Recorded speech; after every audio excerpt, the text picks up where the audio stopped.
Morning, everybody. Hey, this is Sean. I'm back at the Stinnett shop, and it is a beautiful morning. We had a pretty good shower earlier, and we got some much needed rain.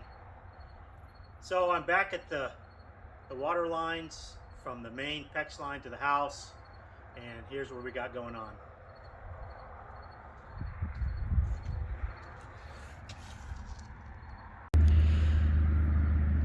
So I have the 1-inch PEX in the trench this morning, and unfortunately, I don't know,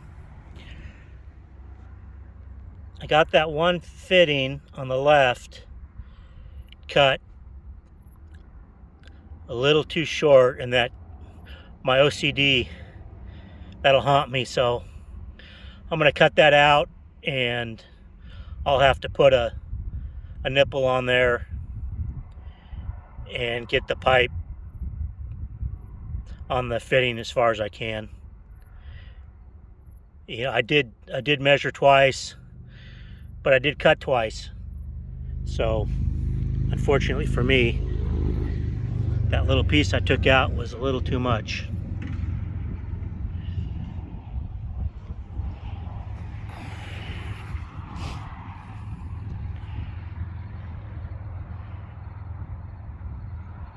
So I got the PEX line in the trench. That's kind of a bear to manhandle a coil of PEX line.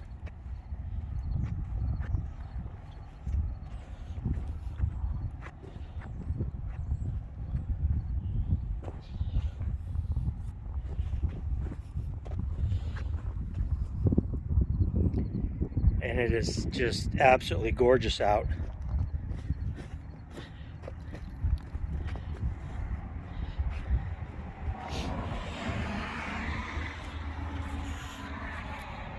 So I think what I'm going to do,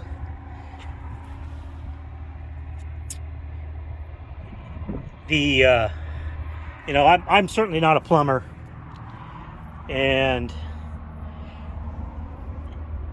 the main line going into the house goes literally right here. And I don't know if they drilled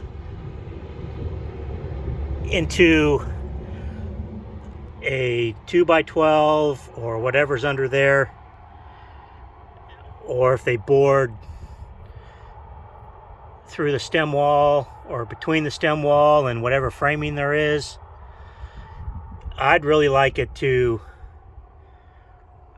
the supply line to run down here and then under the house. So I'm gonna put a shutoff valve right in here somewhere.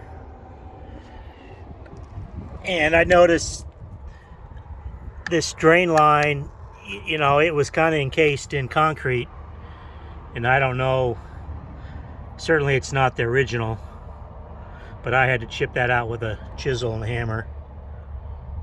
So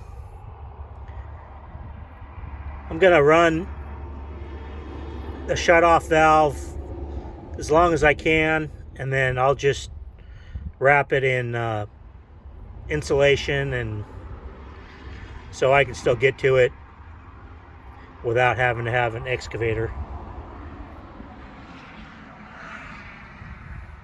So I'm gonna run to Ace Hardware in Borger, Texas, and see if I can get a SharkBite PEX nipple. More to follow. So here's my repaired section of the PEX. And one thing to remember, if you're digging a trench, these crimpers need to be opened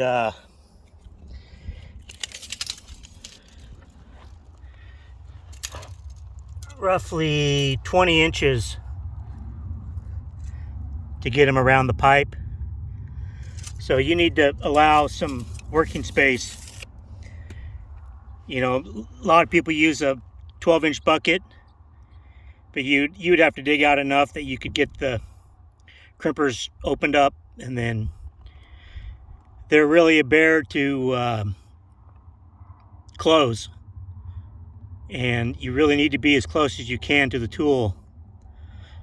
So just a little FYI. And if you need to cut one, I just used a hacksaw and cut the ring. And then, you know, obviously a battery operated cutoff tool like Milwaukee. Wish I had a set.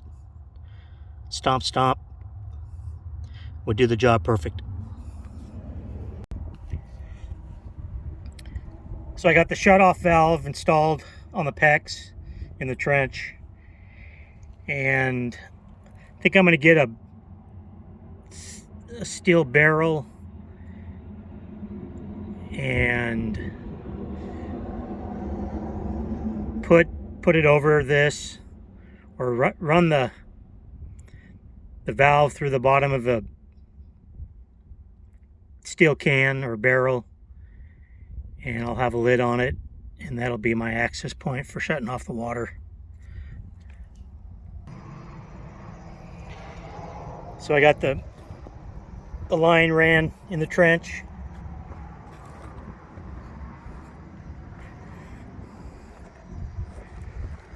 Had plenty of PEX from the first job.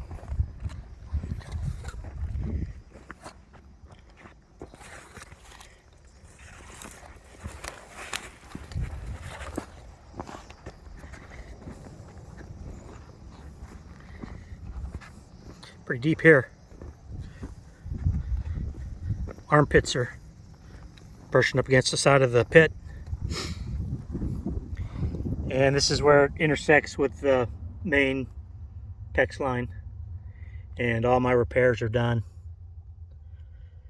That PEX has always got a a memory of being coiled up. So it's never truly flat. So you just got to be careful when you're measuring and cutting. So we'll turn the water on and see what happens.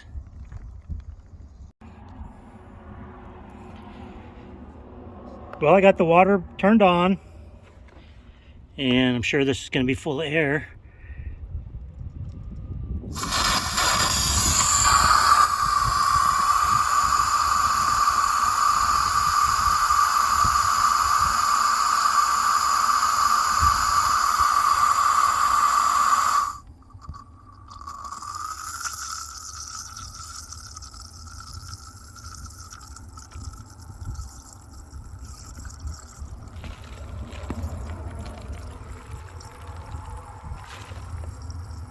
We got water.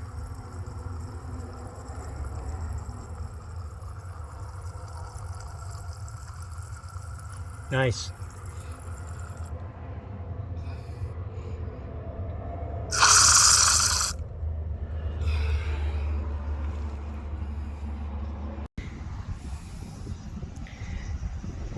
Back at the junction where the two pieces of PEX meet. Water's on and no leaks there. So we're going to go at this station.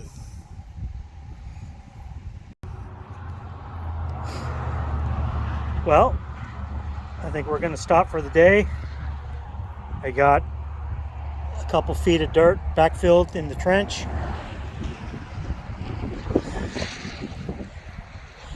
Guess a shovel never goes out of style.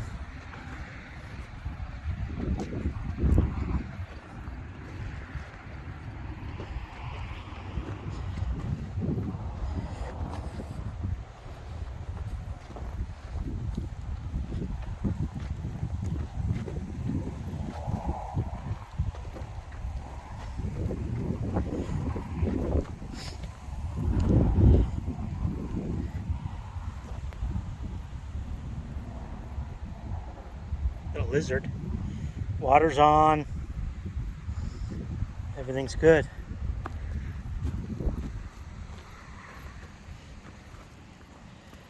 Check the hydrant. So now I'm gonna need to get an excavator or a skid steer and get all these trenches filled back in.